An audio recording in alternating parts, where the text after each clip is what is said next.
Animal cinema అప్పుడు కూడా సందీప్ రెడ్డి వంగ మీద పడేడ్చారు వీళ్ళందరూ.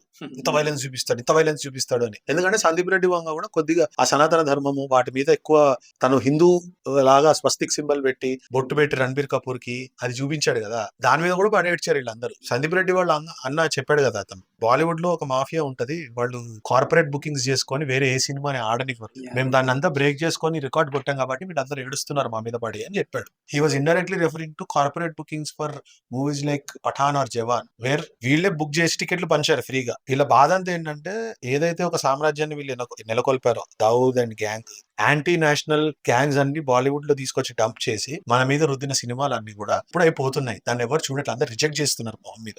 షారుఖ్ ఖాన్ మీద ఉన్న ఇష్టంతో ఏదో కొంచెం చూసారు తప్పించి అది కూడా గొప్ప సినిమా ఏమనలే, దాన్ని కూడా ఓకే ఓకే అని అన్న వాళ్ళే ఉన్నారు చాలా మంది. ఏదైనా మూవీ సక్సెస్ అయింది అనుకోండి, ఆ సక్సెస్ అయిన మూవీ గురించి సోషల్ మీడియాలో విపరీతమైనటువంటి డిస్కషన్ నడుస్తుంది. కరెక్ట్. ఇప్పుడు షారుఖ్ ఖాన్ మూవీ హిట్ అయిందని అన్నారు, కానీ ఆ మూవీ గురించి డిస్కషన్ ఎక్కడ లేదు. లేదు, అంటే లైక్ ఆర్టిఫిషియల్ గా అది క్రియేట్ చేసినట్టే అది అనిపిస్తుంది. హైప్డ్ ఓవర్ హైప్డ్ కావాలని హైప్ చేసింది తప్పించి నిజంగా అంత ఆడితే తెలుస్తుందిగా. అది అదే చెప్తున్నా, అక్కడ కొన్ని కొన్ని గ్రూప్స్ లాగా ఫామ్ అయిపోయి యాంటీ హిందూ యాంటీ నేషనల్ వి చాలా చేశారు వాళ్ళు. ఇప్పుడు చూడండి మీరు దురంధర్ సినిమా గురించి ఎంతమంది ట్వీట్స్ పెట్టారు.